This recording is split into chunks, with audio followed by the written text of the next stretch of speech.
बिस्मिल्लाहिर्रहमानिर्रहीम। नाज़रीन, मैं हूं शाहिद अजमल और आप देख रहे हैं मेरा YouTube channel daily news report. अगर अभी तक आपने मेरा यूट्यूब चैनल सब्सक्राइब नहीं किया तो उसको सब्सक्राइब कर लें। आज हम आपको पाकिस्तान तहरीक इंसाफ के एहतजाज के हवाले से आगाह करेंगे कि अभी तक पाकिस्तान की तहरीक इंसाफ की तरफ से अगरचे एहतजाज का ऐलान किया गया है और इस्लामाबाद के मुख्तलिफ जो रास्तों हैं उनको रास्तों को कंटेनर लगाकर बंद किया गया है। बाज़ जगह पर रास्ते खुले हैं। आज हम आपको जहां मेन वो जगह जहां पर तहरीक इंसाफ की तरफ से मुतवक्के है कि वो पाकिस्तान तहरीक इंसाफ जो है वो एहतजाज करती हुई वहां पर पहुंचेगी, तो वहां पर हम मौजूद हैं। इस वक्त मेन डी चौक के अंदर, जहां पर जो है वहां की सूरत हाल से आपको आगाह करते हैं।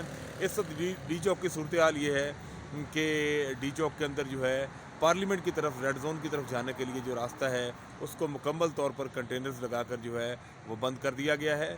जबकि जो दीगर रास्ते हैं इसकी तरफ आने वाले, इसी तरह जना एवेन्यू की तरफ जो रास्ता जाता है, जो यहाँ से मोटरवे की तरफ जाता है, और उसको भी बंद किया गया है। सिर्फ जो एम्बेसी रोड के रास्ते हैं आने जाने के लिए उनको फ़िलहाल खुला रखा गया है।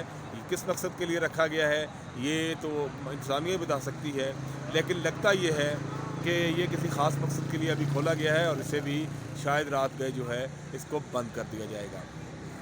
अब हम आपको आगाह करते हैं मेन डी चौक के अंदर इस दफ़ा इंतज़ामिया की तरफ से जो एक बड़ी जो तब्दीली नज़र आ रही है वो ये है कि इंतज़ामिया ने, आप मेरे पीछे देख सकते होंगे, एक बड़ी सफ़ेद रंग की आपको दीवार नज़र आ रही है।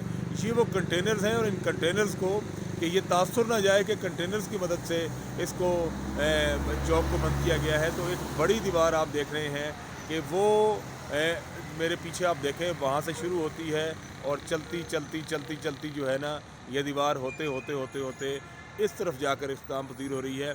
इसके ऊपर सफ़ेद रंग की एक बड़ी ग्रीन शीट डाल दी गई है ताकि ये जो दीवार है ये उस तरह से कंटेनर्स नज़र ना आए, बल्कि ये छुपी हुई एक दीवार नज़र आए। अब इसका क्या मकसद है? शायद दुनिया को ये दिखाना है कि इस्लामाबाद जो है वो कंटेनर सिटी नहीं बना है। शायद दुनिया को ये दिखाना है कि इस्लामाबाद के अंदर जो है कंटेनर जो है वो नहीं लगाए गए, बल्कि एक दीवार खड़ी की गई है। तो इस वक्त तक की ये कंडीशन है। इस वक्त डी चौक के अंदर अगरचे प्रिजनर वैन, जो कैदियों की एक वैन होती है, वो पहुंचाई जा चुकी है। प्रिजनर वैन जो है उसके अंदर पुलिस मौजूद है। इसके अलावा ट्रैफिक पुलिस और दीगर पुलिस के एहलकार जो हैं वो मौजूद हैं।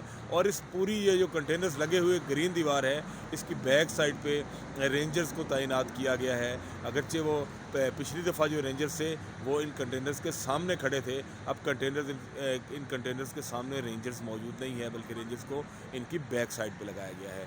पाकिस्तान तहरीक इंसाफ की तरफ से अभी तक, इस वक्त जब मैं आपसे बात कर रहा हूँ, इस वक्त तकरीबन 6 बजे का वक्त है, इस वक्त तक जो है पाकिस्तान तहरीक इंसाफ का कोई कारकुन यहाँ हमें नज़र नहीं आया, ना पहुँचा है, ना ही अभी तक ये पता चला है कि तहरीक इंसाफ के लोग कहाँ से चलेंगे, कहाँ से ये, और कौन इनको लीड करेगा। और उनकी तरफ से अभी तक तहरीक इंसाफ की तरफ से ये भी ऐलान नहीं किया गया कि कहाँ पर ये जलसा होना है। ताहम अपने कारकुनों को पाकिस्तान तहरीक इंसाफ जो है वो इस्लामाबाद की तरफ आने की कॉल दे चुकी है और उनके कारकुन इस वक्त तैयारी में भी लगते हैं। कितनी तादाद में यहाँ तक पहुँचेंगे, कितने लोग होंगे और उसके नताइज क्या निकलेंगे, हम लम्हा ब लम्हा आपको मुसलसल इस पर मज़ीद ब्रीफ़ करते रहेंगे। अभी तक की कंडीशन हमने आपको लाइव डी चौक की बताई है, जहाँ पर हमेशा तहरीक इंसाफ और दीगर जमातों की तरफ से पहुँचने का ऐलान किया जाता है। और यहाँ पर इस वक्त कंटेनर्स लगाकर जो सूरत हाल बंद की गई है वो हमने आपको उससे आगाह किया है।